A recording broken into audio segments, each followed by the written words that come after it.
Your phone just told you there's an update available. A small notification, a familiar logo, a green button that says, "Install now." You've seen it 100 times. You press it without thinking, because that is what you're supposed to do. Updates are good. Updates keep you safe. That is what they told you. But what if that notification was never sent by the app? What if the logo was stolen? What if the button you just pressed did not install a security patch, but instead handed a stranger in another country complete, unlimited control of everything on your device? This is not a theory. This is happening right now. There is a moment, barely 2 seconds long, that determines whether your Android phone belongs to you or to someone else. You do not feel it. You do not hear it. Your screen does not flash red. No alarm goes off.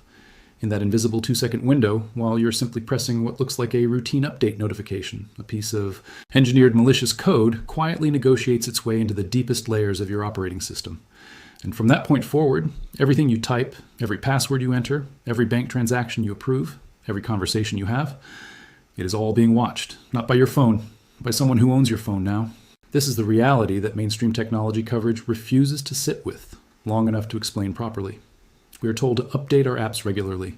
We are told that keeping software current is a form of protection. And in general, that advice is correct. But what nobody is walking you through, in plain language with the full weight of what it actually means, is that cybercriminals have learned to clone that exact behavior. They have reverse engineered the psychology of software updates, built perfect-looking replicas of the notification systems you already trust, and turned your own habit of being a responsible phone user into the most reliable attack vector in modern mobile hacking. Think about what that means. The thing you were told to do to stay safe is now the thing being used to compromise you. The most common attack chain today begins with a malicious advertisement that leads a user to a cloned Google Play download page. The fake page convinces the user to download an app, which then abuses Android accessibility permissions and overlays to hijack the device's functionality entirely. That sentence deserves to be read twice. A cloned Google Play page, not a dark web link, not a suspicious email from an unknown sender. A page that looks, pixel for pixel, like the official Google Play Store, complete with the correct fonts, the correct color scheme, the correct review stars, and the correct install button. The engineering behind these deceptions is not amateur work. This is professional-grade forgery. But here is where it gets worse. The attack does not even need you to visit a fake website voluntarily. The most recent wave of these campaigns, involving a remote access Trojan called PlayPrater, infected more than 11,000 devices after spreading through counterfeit Play pages, promoted directly inside meta advertisements. Meta advertisements. The kind you scroll past every day on Instagram and Facebook. The kind that look like sponsored content from real companies. Criminals are now purchasing legitimate ad space on the world's largest social media platforms, using it to run fake app update campaigns and funneling victims directly into the infection pipeline. And it is working at scale. 11,000 confirmed devices. That is not a small pilot program. That is a coordinated, profitable, industrialized operation. The real story is that the scale of this threat is something most people have not been allowed to fully visualize. Android smartphone attacks increased 29% in the first half of 2025 compared to the same period in 2024. Banking Trojan detections specifically grew nearly 4 times over in that same window. In the third quarter of 2025 alone, Kaspersky detected 47 million Android attacks in a single 3-month period. 47 million in 1 quarter. That is not a cybersecurity statistic buried in a technical report. That is a number that tells you this ecosystem of fake apps and fraudulent updates has matured into one of the most active criminal industries on the planet. And this is where everything changes. Because most people, even people who consider themselves technically literate, still imagine a hacker as someone who breaks through a wall, someone who defeats a security system through brute force or genius-level code. That image is outdated. The modern mobile attack does not break through your wall. It knocks on the door, it shows you a badge, and it waits patiently while you hold the door open yourself. Here is precisely how it works. The malware is typically deployed via a dropper application, a first-stage piece of software designed to look completely harmless. This dropper simulates a fake Google Play service update screen, walking the victim through what appears to be a standard installation process. The dropper's entire purpose is to guide the victim into enabling Android's accessibility service. That last part is the critical mechanism. Android's accessibility service was designed with genuinely good intentions. It was built to help users with disabilities interact with their devices more easily. It allows apps to read what is on the screen, simulate taps and swipes, and interact with other applications on behalf of the user. It is, in essence, an override layer built into the operating system, a backdoor that was built into the front door for people who needed it. And now it is the single most exploited feature in modern Android malware. Once that accessibility permission is granted, the malware installs its main payload and hides itself under the label Google Play Services, meaning the average user looking through their app list would have a much harder time spotting it on their device. With accessibility privileges in place, the malware can silently watch what app the victim is currently using, intercept input in real time, and perform automated taps and swipes entirely on its own. Read that carefully. The malware is watching which app you're using in real time, and it can physically interact with your screen without you touching anything. It can open your banking app, it can navigate to the transfer screen, it can fill in the account number, it can press confirm, all while your phone sits untouched on your desk. This is not chaos, this is engineering. The most sophisticated variants of this malware maintain what researchers call a hard-coded list of target applications embedded directly in the malware's code. When the victim opens a banking or financial app, the malware silently checks whether that app is on its list. If there is a match, it pulls up a counterfeit HTML phishing page, renders it in a web view layer, and places it over the legitimate application. The fake screen looks identical to the real one. The victim enters their credentials believing they are logging into their actual bank. That data is instantly harvested and transmitted to a command and control server without leaving any visible sign of compromise. There is a name for this technique. It is called an overlay attack, and it represents one of the most psychologically sophisticated forms of digital deception ever deployed at mass scale against ordinary consumers. Think about what that experience feels like from the victim's perspective. You open your banking app, the screen looks exactly as it always has. The logo is correct, the color is correct, the input fields are in the right place. You type your username, you type your password, you press login. Maybe you even get a convincing error message. Server temporarily unavailable, please try again. You close the app, annoyed, and move on with your day. You have no idea that your credentials were stolen in that moment. You have no idea that the login screen you just used was not your bank's app at all. It was a ghost, a digital shadow placed over the real thing with surgical precision. The Overlay Phantom Banking Trojan, analyzed in detail by Cybel Research and Intelligence Labs in 2026, has been active in the wild since May 2025 and targets more than 180 banking, financial services, and cryptocurrency applications across 10 countries, including the United States, Australia, Germany, France, Belgium, Finland, the Netherlands, Italy, Spain, and the United Kingdom. 180 applications. 10 countries, active for over a year before receiving widespread public attention. What most people are not seeing is that by the time a threat like this reaches mainstream media coverage, it has already operated quietly and profitably for months. The victims have already been harvested, the accounts have already been drained, the damage has already been done. But the overlay attack is only one dimension of what these infections make possible. A built-in screen streaming capability, powered by Android's Media Projection API, grants the threat actor near real-time visual access to the victim's device screen with minimal bandwidth overhead. The attacker is not just receiving stolen passwords in a database somewhere. They are watching your screen live, like a security camera feed. Except the camera is your own phone and the person watching is on the other side of the world, deciding in real time whether to move on your bank account, your cryptocurrency wallet, your email, or your private messages. This is surveillance-grade capability running inside what started as a fake app update notification. And this is where the story gets significantly darker, because the criminals running these operations are not working alone in basements. New malware families like Alberiox are being sold as malware as a service, meaning entry-level cybercriminals can simply rent access to the infrastructure and launch their own fraud campaigns without building anything themselves. Malware as a service, the industrialization of phone compromise. A criminal with no technical skills whatsoever can log into a dashboard, pay a subscription fee, and begin deploying professional-grade banking trojans against ordinary people before lunch. The barrier to entry has collapsed. What used to require advanced hacking knowledge now requires nothing more than a credit card and an internet connection. According to Kaspersky's Mobile Malware Evolution report, the number of unique Android banking Trojan installation packages reached 255 out of 90 in 2025, a staggering 271% increase over 2024. The total number of Trojan banker attacks on Android smartphones increased by 56% year over year, a 271% increase in unique malware packages.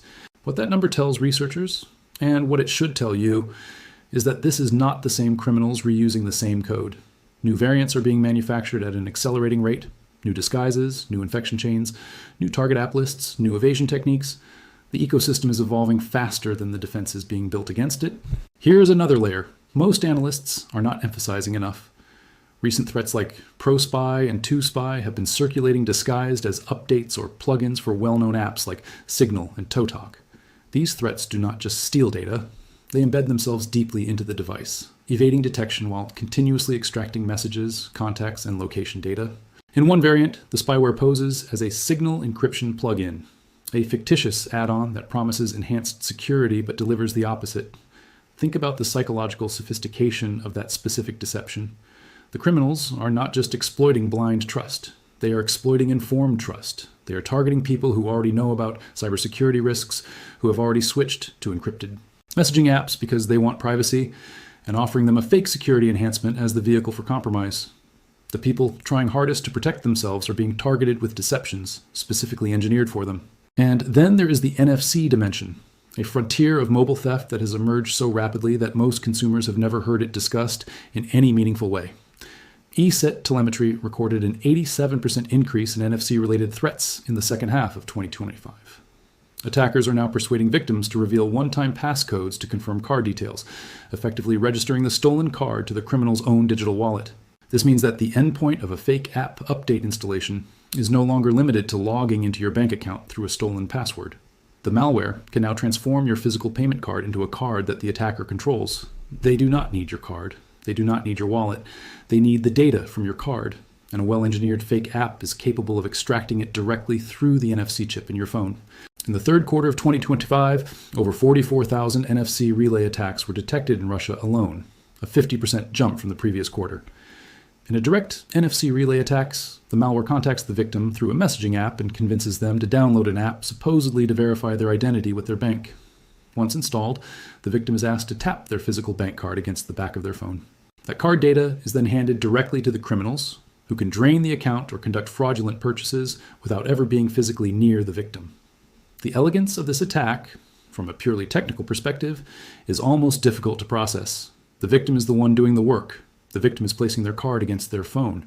The victim is actively participating in the theft of their own financial information, believing every step of the way that they are doing something their bank asked them to do.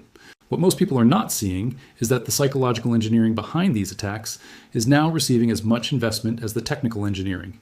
The criminals commissioning these malware campaigns are studying human behavior, studying which notifications people respond to fastest, studying which app names generate the highest install rates, and studying which fake interfaces produce the lowest abandonment rates.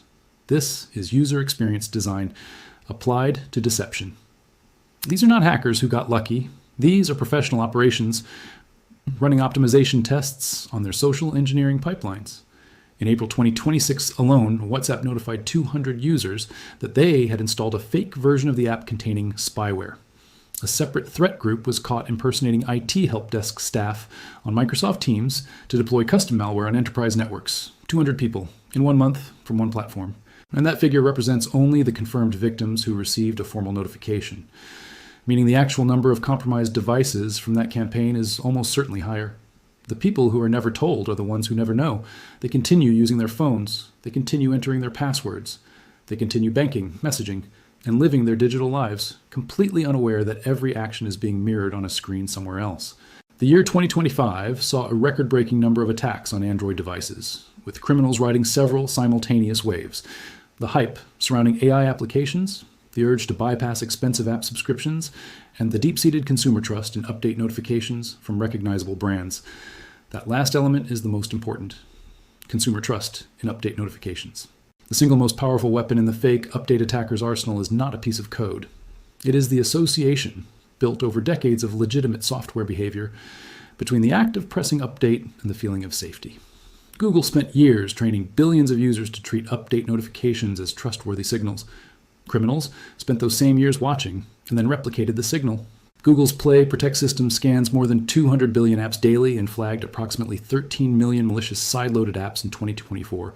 200 billion scans per day, 13 million flagged malicious apps. Those numbers exist simultaneously, which tells you everything about the scale of the problem. Google is running one of the most technically sophisticated content scanning operations in human history, and 13 million malicious apps still slipped through the net in a single year, specifically because they were sideloaded, installed outside the Play Store, delivered through the channels that Google's defenses do not have jurisdiction over. And here is the structural vulnerability that makes this entire attack ecosystem sustainable. Android's openness. The same architectural decision that allows Android to be endlessly customizable, that allows alternative app stores to exist, that allows developers to build and distribute their own APK files. That same openness is the physical door through which every single one of these fake update campaigns walks. Many malware campaigns now explicitly encourage sideloading by advertising fake updates or exclusive app deals, using the attack chain of a malicious ad leading to a cloned play download funnel. The criminals are not just exploiting the architecture. They are advertising their exploitation. They are running paid promotions that say, in effect, install this outside the App Store. And enough people comply to make the economics of the operation profitable at massive scale. These fake apps hide their malicious code in binary files that standard security scanning tools cannot easily detect, allowing them to remain on a device for extended periods, stealing quietly in the background, while the victim remains completely unaware. That technical detail matters more than it might initially seem. The reason fake app malware can persist on a device for weeks or months without being detected is not because antivirus tools are unsophisticated.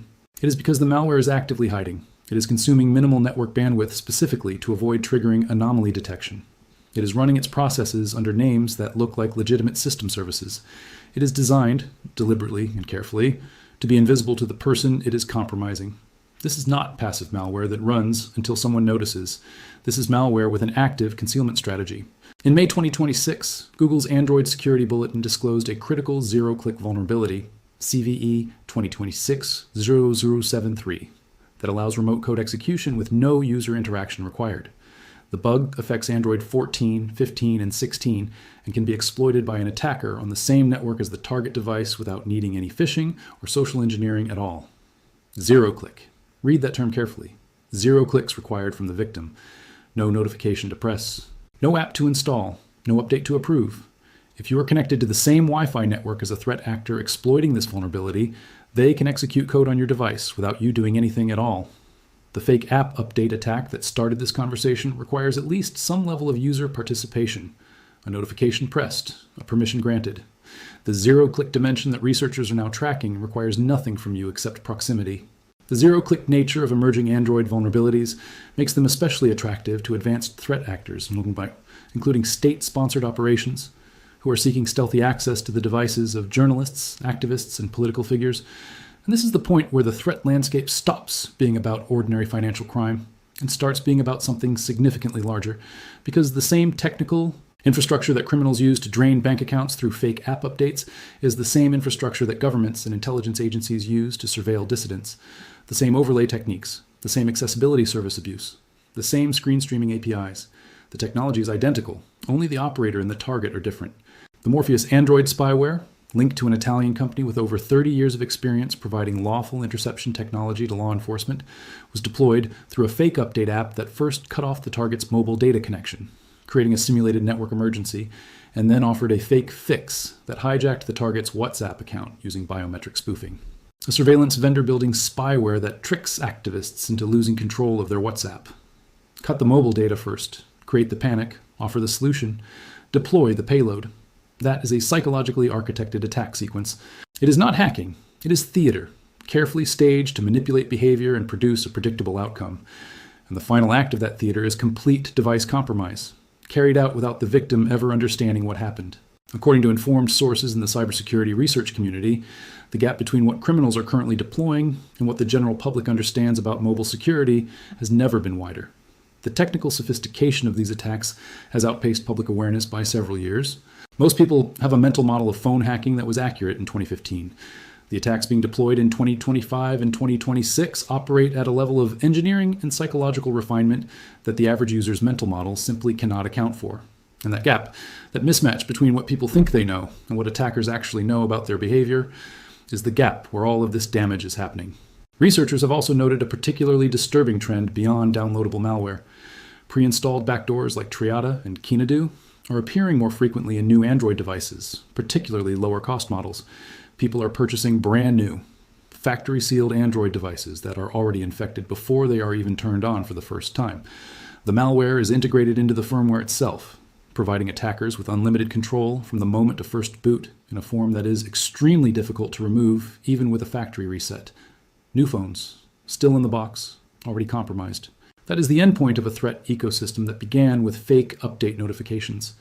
When the infection chain has been pushed all the way back to the manufacturing supply chain, the conventional wisdom of only download apps from trusted sources becomes insufficient. The source was the factory. This is the scale of what is being built. And the question that no analyst or media outlet is asking loudly enough is this: where does the economic incentive stop? The 271% increase in unique banking Trojan packages in 2025 indicates that these tools are generating substantial profit for cybercriminals, because profit is the only rational explanation for the level of investment being observed in new variant development. This market will not shrink until the economics change. As long as a criminal operation can rent malware infrastructure, deploy fake update campaigns through paid advertising, compromise thousands of devices, and extract enough financial value from banking and cryptocurrency theft to run profitably, the operations will continue to scale. The fake app update economy is not a bug in the system. It has become a system of its own. Your phone is a device that runs on trust. Trust in the operating system, trust in the App Store, trust in the update notification, trust in the logo, trust in the color of the button. Every layer of that trust was built over years of legitimate software behavior, and every layer of it is now being studied, replicated, and weaponized by operations that are growing faster than the defenses being mobilized against them. Google prevented 255,000 apps from obtaining excessive access to sensitive user data in 2025 and blocked 160 million spam ratings and reviews. And yet, 47 million attacks were still detected in a single quarter. The defenses are real. The investment is genuine. The gap is still enormous. So here's the question that remains open, and it is the one that should keep anyone who carries an Android device awake for at least a moment tonight. If these operations are profitable enough to grow at 271% annually, sophisticated enough to hide inside system-level process names, and psychologically engineered enough to fool people who are actively trying to protect themselves, what does the next generation of this attack look like? What happens when AI-generated fake interfaces become indistinguishable from the real thing at a rate no human eye can process? What happens when the malware-as-a-service dashboards get AI-powered targeting that identifies which users to prioritize, based on their financial profiles scraped from data breaches? What happens when the zero-click vulnerabilities are chained together with the overlay attacks and the NFC skimming and the pre-installed firmware backdoors into a single, seamless, automated compromise pipeline? The answer is that nobody knows. And that uncertainty, the genuine unresolved uncertainty about where this goes, is not a reason to panic, but it is a reason to finally understand, with complete clarity and without comfortable simplification, exactly what is happening right now every time your phone tells you there's an update available. Because that notification is no longer just a notification, it is a test. And in millions of cases every single quarter, it is a test that people are failing, not because they are careless, but because the deception being deployed against them has been engineered specifically to defeat every instinct they have developed to stay safe. Something significantly larger is being built. And most people are only going to understand that when it is already inside their phone.